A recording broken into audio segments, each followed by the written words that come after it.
For my speech, I chose to speak about how the use of school resource officers in high schools can be a great investment. A school resource officer is a sworn law enforcement officer who is responsible for providing security and crime prevention services for students and faculty in a school environment. School resource officers have the ability to issue citations, take action against unwanted people on school property, and even make an arrest if the situation calls for it.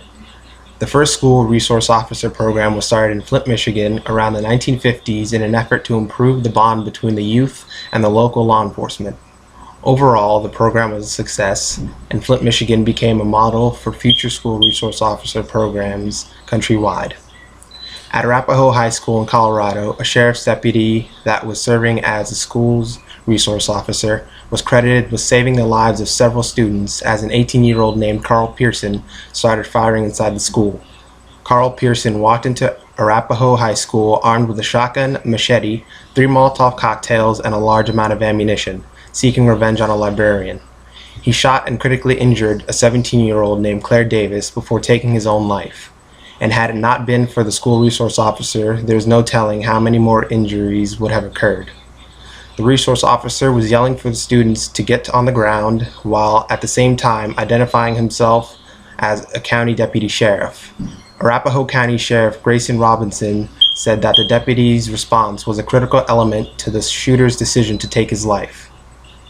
Another perfect example of how a school resource officer's quick response saved a life was when a 6th grader suffered a severe asthma attack and school resource officer Donna Tucker was in the right place at the right time. As the faculty at Dent Middle School waited eagerly for EMS to arrive, the boy stopped breathing. Officer Tucker and a nearby nursing assistant named Shauna Kiesler began performing CPR on him until he began to breathe again on his own. The boy was taken immediately to Providence Northeast Hospital where he received treatment and then later made a full recovery. Richland County Sheriff Leon Lott noted that Deputy Tucker was naturally fit for the job, and then went on to say, "It takes a special kind of person to be an SRO. You have to know how and when to be kind, understanding, and tough with the kids." She's been on the job for less than a year, and here she is already saving someone's life. With the many advantages of having student resource officers in the school system, I really wish there was at least one officer for each grade level. The only disadvantage with this idea would be the cost. But with the recent school shootings, I believe it is needed.